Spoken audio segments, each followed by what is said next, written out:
Be me, Ruth, 53 years old. Spent Jose's entire childhood making sure he'd be different from other boys. Can't even remember when it started exactly. Maybe when he was 3 and tried to wrestle with another kid at the park. Pulled him away immediately, sat him down for a long talk about consent and respecting others' space. The other kid's mom looked at me weird, but whatever. I was doing the right thing. Fast forward through elementary school, never let him play with toy weapons. When he wanted to join Little League, I suggested art class instead. Told him competition creates toxic hierarchies. Encouraged him to cry whenever he felt like it. Made sure he understood that traditional masculinity was a cage. Felt so proud watching him opt out of dodgeball, sit with the girls at lunch. He was going to be better than those other boys.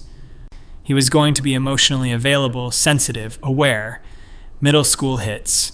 Jose comes home saying some boys pushed him, asked him what he did. I told them it hurt my feelings like you said. They laughed at him, went to the school, demanded they implement restorative justice circles, told Jose that those boys were acting out their own trauma, told him to have compassion for them. He looked confused but nodded. High school was rough. He didn't have many friends. The boys thought he was weird. The girls liked talking to him but never saw him that way. Told him that was fine, that real connection was about emotional intimacy. Told him the right person would appreciate his sensitivity. Told him he was ahead of his time. Helped him pick a college major focused on social impact. None of that business or STEM stuff. That's all capitalist machinery anyway. He'd find meaningful work helping people. Felt so confident I'd raised him right. Now he's 26, and everything is falling apart. I mean everything. First it was his job. He got hired at some nonprofit, thought it would be perfect for him. Came home after 2 months looking destroyed. Mom, I need to talk to you. Sat down expecting him to share his feelings like always. Instead he's shaking, hands clenched. I got fired today. What? How? They said I wasn't meeting deadlines, that I couldn't handle criticism, that I made everything into a big emotional event. Told him that workplace sounds toxic. No, Mom, no. You know what my supervisor told me? She told me I needed to develop thicker skin. She's a woman, Mom. A woman told me that. Said maybe she's internalized some things. Stop. Just stop. Do you know what happened? A coworker gave me feedback on a project, regular feedback, and I started crying at my desk. In front of everyone. Felt a little twist in my stomach. Told him it's okay to show emotion. I'm 26 years old, Mom. I cried because someone told me my spreadsheet needed work. Do you understand how that looks? He'd never yelled at me before, not once in his entire life. And it's not just that. There was a promotion. Me and another guy, David, we were both up for it.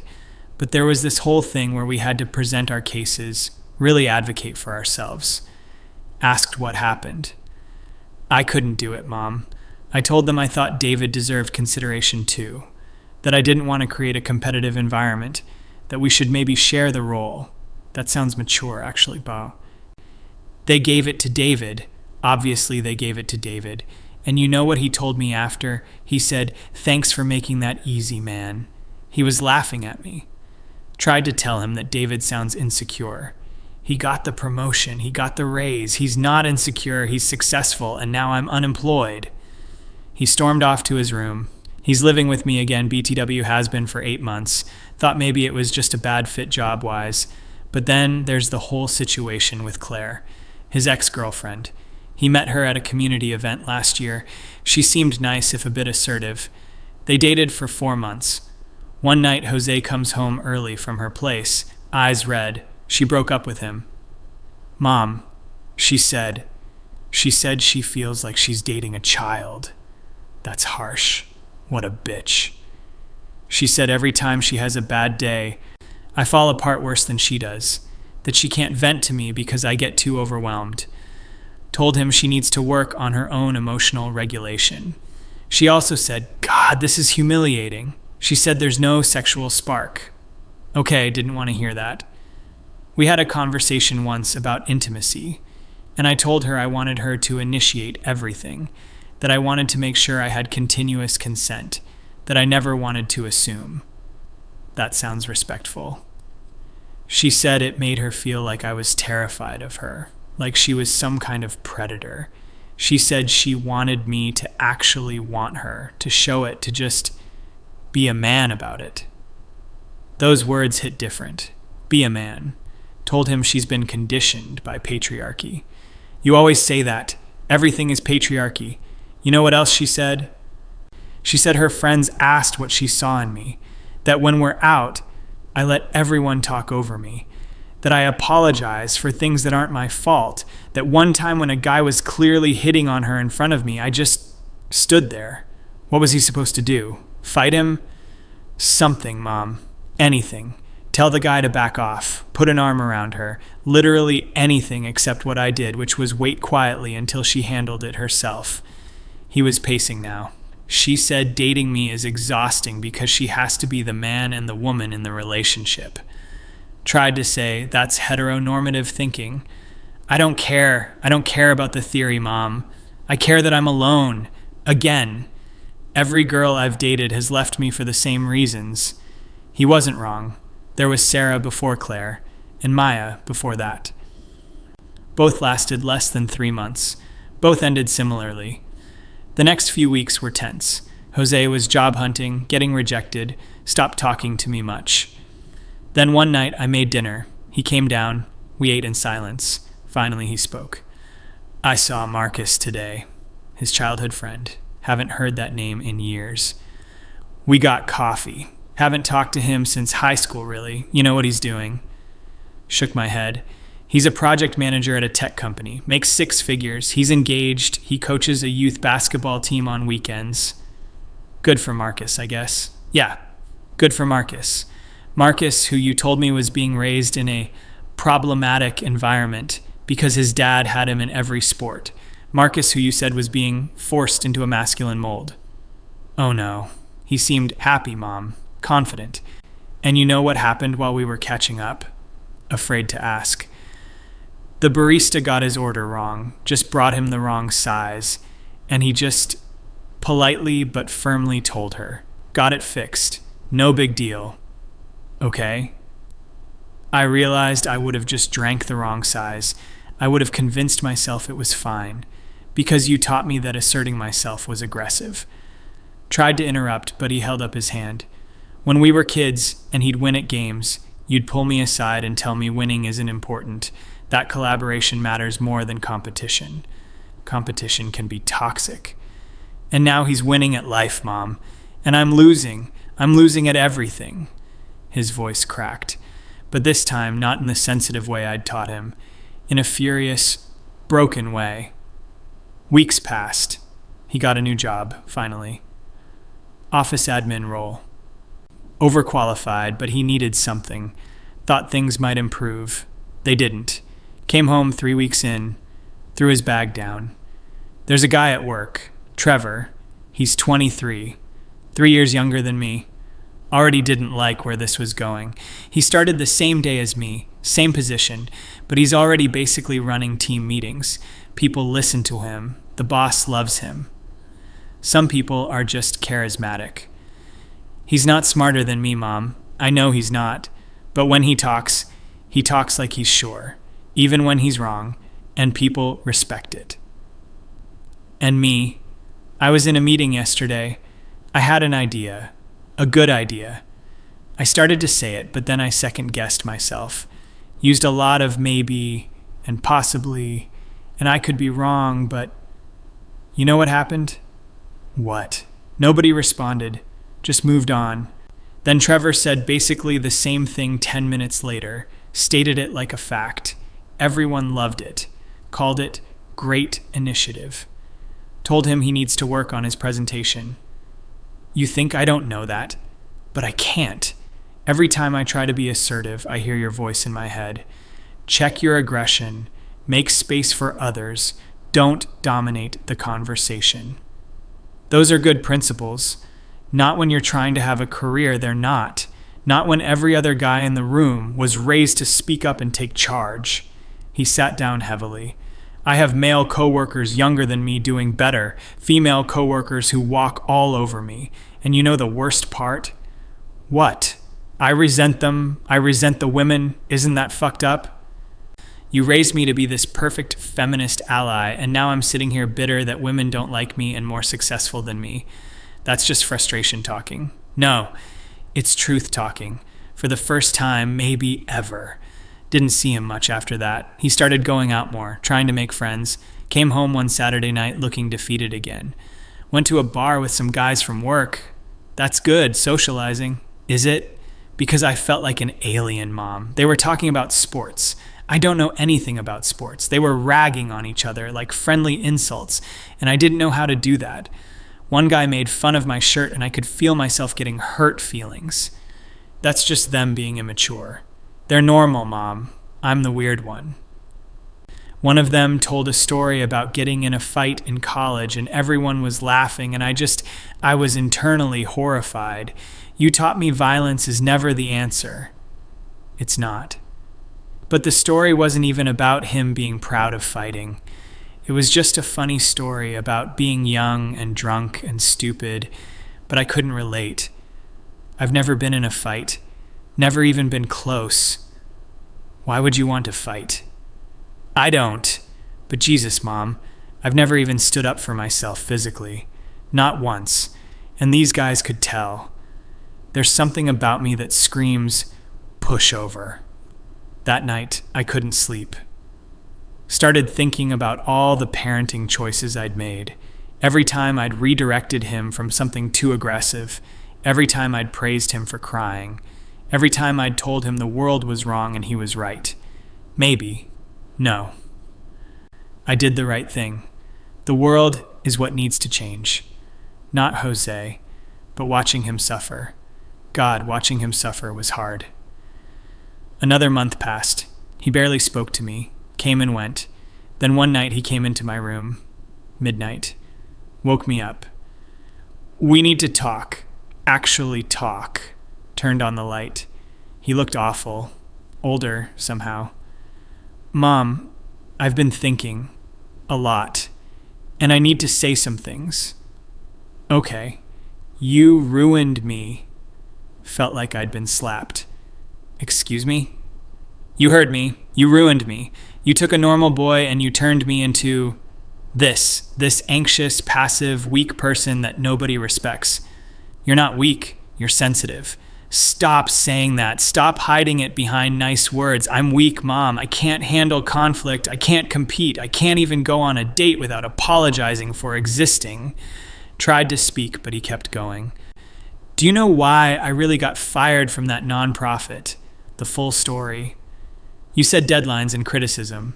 There was a project, big project, and there was another coordinator, Jessica, who kept taking credit for my work. In meetings, she'd present things I'd done as her ideas. That's awful. You should have reported her. I tried. I went to my supervisor, but you know how I did it? I said, I feel like maybe there's been some miscommunication about project ownership, and I'm concerned that Jessica might not realize that some of the initiatives were collaborative efforts.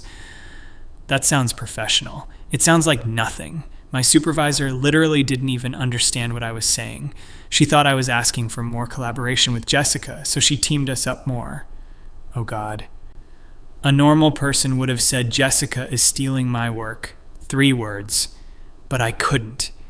Because you taught me that direct confrontation is violence, that I always need to consider everyone's perspective, that maybe I'm wrong. You were just being thoughtful. I was being a doormat. And then when deadline pressure got intense and Jessica threw me under the bus, told everyone I wasn't pulling my weight, I had no credibility because I'd never advocated for myself. Never. He was crying now. But not the gentle crying I'd taught him was healthy. Angry, frustrated tears. And dating, Mom. Let's talk about dating. Do you know how many women I've asked out in my life? A few? 12. I've asked out 12 women. Know how many said yes? The ones I met. 3 said yes. All 3 left me within months. And you know how I asked them out? I would say things like, I really enjoy your company, and if you're interested, and only if you're comfortable, maybe we could sometime get dinner, but no pressure. That's respectful. It's pathetic. It's the most unsexy thing imaginable.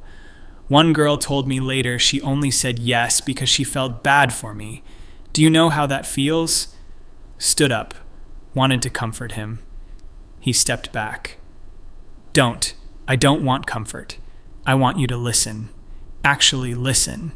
Sat back down. He paced. You taught me that masculinity was toxic, that aggression was bad, that competition was a social construct meant to divide us, that I should cry and share my feelings and always prioritize others. Those aren't bad things. They're not bad in addition to other things, but you made them my only things.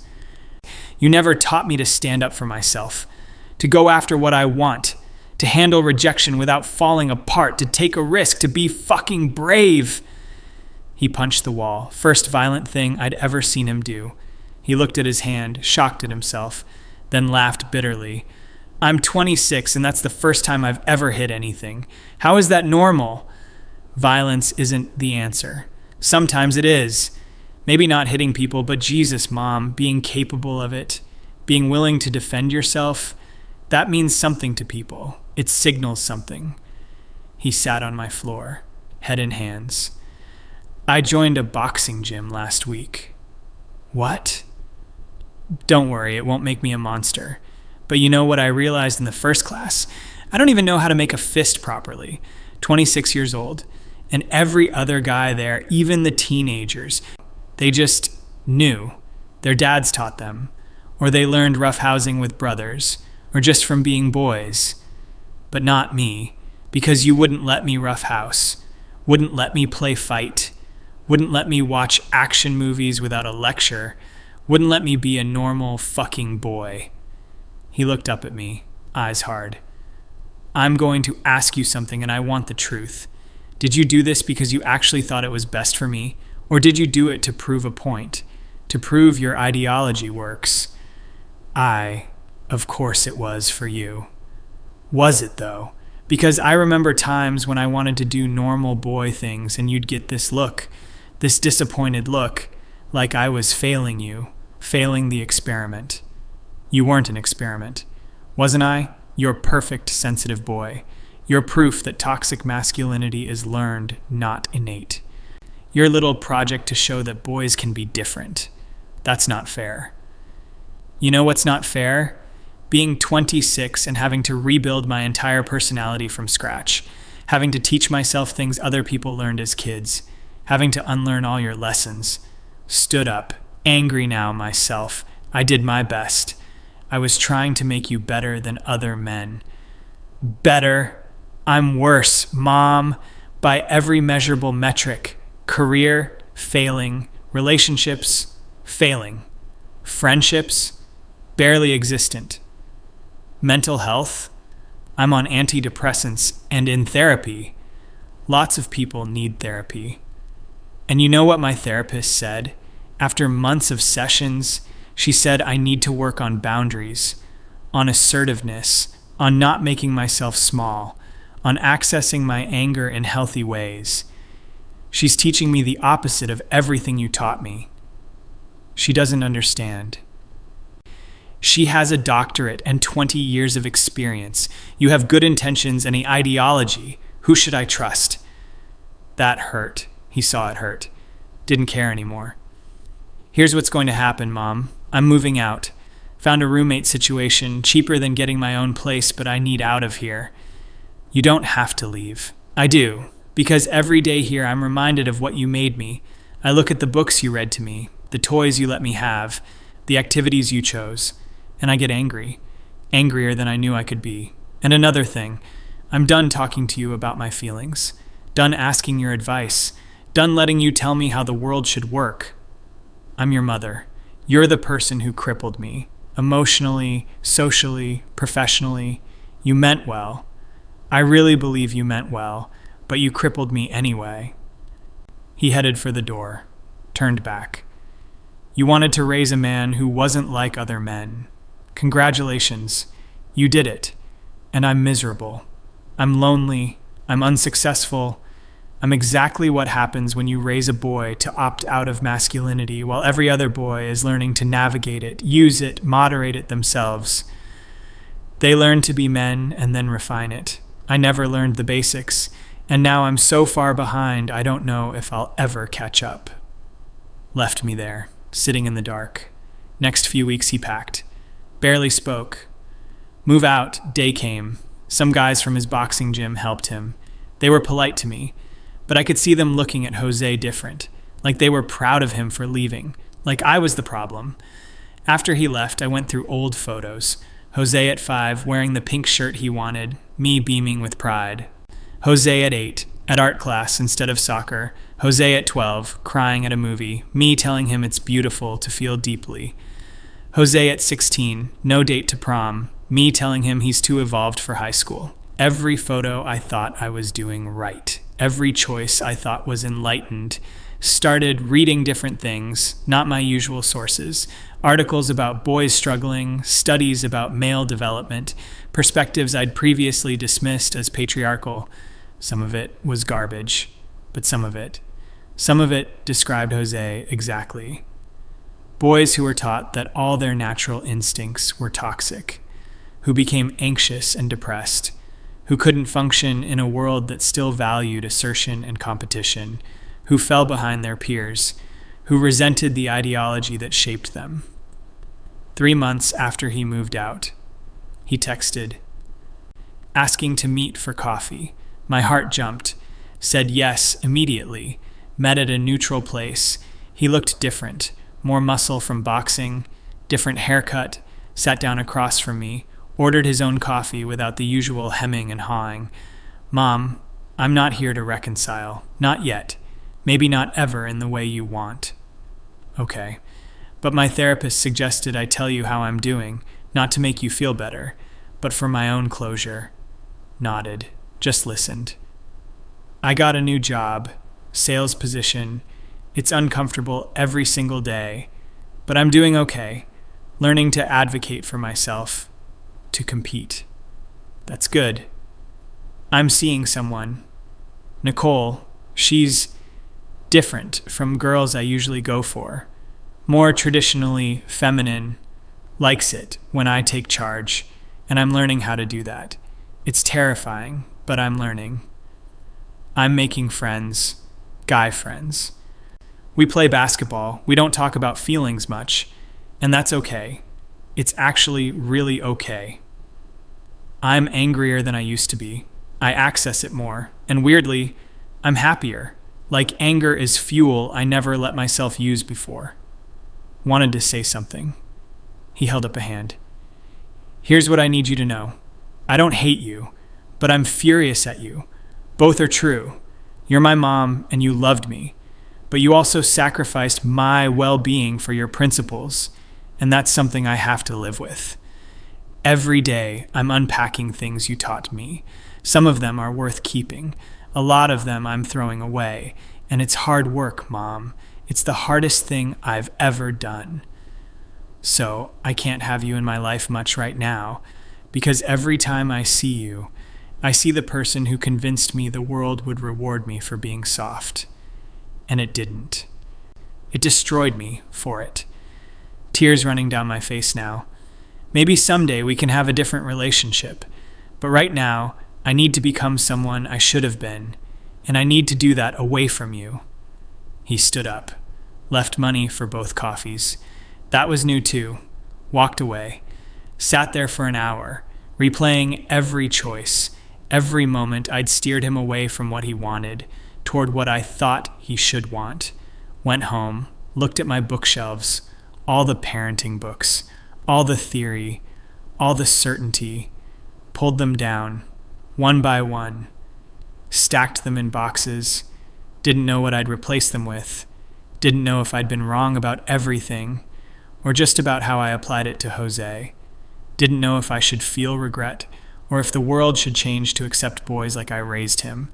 But I knew one thing. My son was happier without my guidance. My son was succeeding by rejecting my teachings. My son was becoming himself by unbecoming what I made him. And I had to sit with that had to sit with the possibility that I'd hurt him while trying to help him, that I'd loved him but failed him, that my vision of who he should be blinded me to who he actually was and what he actually needed. 6 months later, Jose called, first time in months. Mom, Nicole and I are engaged. Oh my God, congratulations. Thanks, we're having a small thing. You can come if you want. But Mom, yes. Don't give a speech. Don't offer advice. Just come and be happy for me. Can you do that? Yes. Yes, I can. Went to the engagement party. Watched Jose with Nicole. He was protective of her, put his arm around her, spoke up when someone made a joke at her expense, was decisive about things, was confident, was everything I'd tried to teach him not to be, and he was happy, genuinely happy. Nicole pulled me aside. He talks about his childhood sometimes. Oh. Yeah, he's working through a lot, but I want you to know I see who he's becoming, and he's a good man. Thank you. He's learning to balance things, keep some of what you taught him, add what he missed. He'll get there. Wanted to believe that, wanted to believe some of what I did was right. But watching him laugh with his guy friends, watching him be comfortable in his own skin, all I could see was he had to leave me to find this, had to reject me to become this. And maybe that was the final lesson, the one I never wanted to learn, that sometimes loving your child means letting them be who they are, not who you need them to be. Not who your ideology says they should be, just who they are. But I learned it too late, and now I sit with that every single day. Be me, Ruth. The mother who tried to change the world by changing her son and lost him in the process. And maybe he'll come back someday. Maybe we'll rebuild something. But it won't be what I wanted. It'll be what he allows. And I'll have to accept that. Because I don't have a choice. Because he's not mine to shape anymore. If he ever really was. And that's the thought that haunts me most. Maybe he was never mine to shape. Maybe that was the problem all along.